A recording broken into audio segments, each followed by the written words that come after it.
JC here again for RetiredCheap.Asia. You know, I try and get to most of my correspondence when people send me emails or respond to YouTube videos, and I really appreciate that. And I try to get to all of them. Sometimes it takes a little while before you hear back from me, but I really appreciate all the correspondence. I want to talk about one piece of correspondence I got. Somebody sent me a video, a link to a YouTube video. And it was from one of the economic channels, TV channels in the United States, and they were interviewing a guy by the name of Marc Faber. Now, Marc lives over here in Thailand, and he was born in Switzerland. He's got a PhD in economics, and he's an investment advisor. And so he's very well respected, or he wouldn't be on the news, right? So anyway, this video was very enlightening because they interviewed him. And see, there's a lot of dynamics that are going on in the world right now, things that we haven't seen in our lifetime, and I'm going to address a lot of these in the membership site when it comes up, because I've been retired since I was 45, semi-retired, and even though it appears that things are really bad, there really hasn't been a better time to actually be able to make money. This environment creates a lot of opportunities as well, and I want to address those. So don't think it's all doom and gloom. It is from one perspective, but imagine that the world's like a hologram, and we only see it from the angle we're looking at. If somebody moves a few degrees to another side, they get a different view. So it just depends on how you're looking at things, whether or not things are really good or really bad.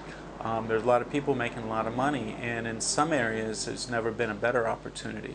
And I want to pass those on to you to give you all, again, remember I always end the videos, remember there's always an option, there are options. But I want you to take a look. I'm going to put the link on for this video, and I want you to watch it because it's very enlightening. See, what's happening right now is there's some dynamics at play. The world's running out of resources, and I don't know if you remember back when the empires, well, you don't remember, but you probably read in history books, where the empires used to go out and conquer territories. And the reason they did that is just they didn't want just really more land. They actually wanted the resources of those areas. And so that's sort of what's happening now. We want to control the resources, because if we compete on the world market for commodities, we got to pay world market prices. Even if we're creating the commodities in our own country, it's like if you wanted a great lobster or Alaskan king crab, you go and you show up at the dock, they're not going to sell it to you for this cheap price because it came off the boat, because it's worth so much money on the open market.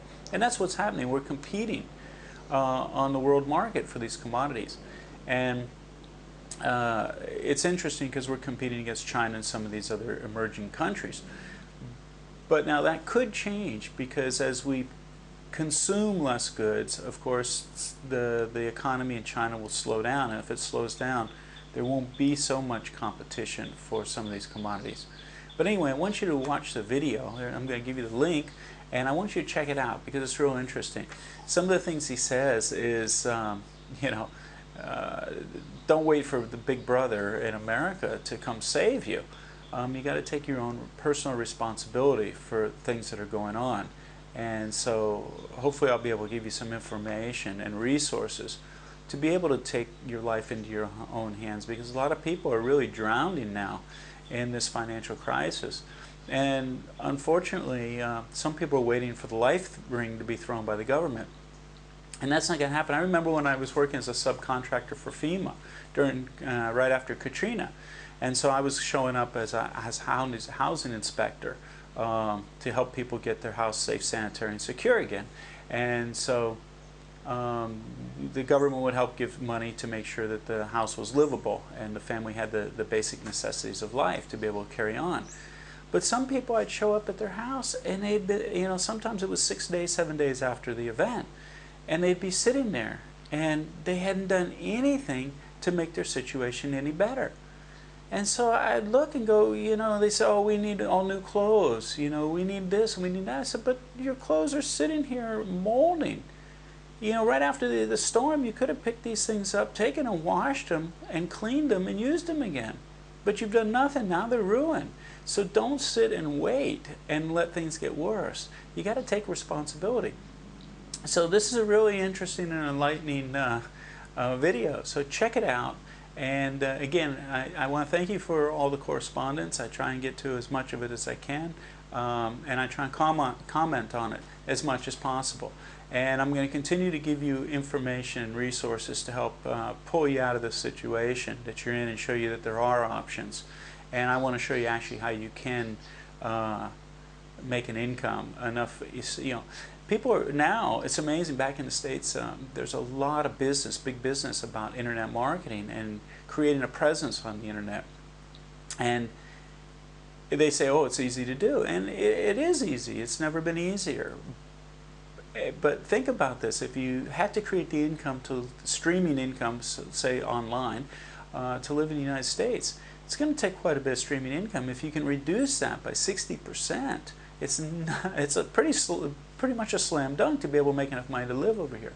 So these are the options, and I want to be real specific and detailed about how to do some of this stuff, and I will. I'm just running out of time, you know. There's only so much I can do in a day. But check out the video. Hope you like it. Hope it's enlightening to you. And remember, there's always an option.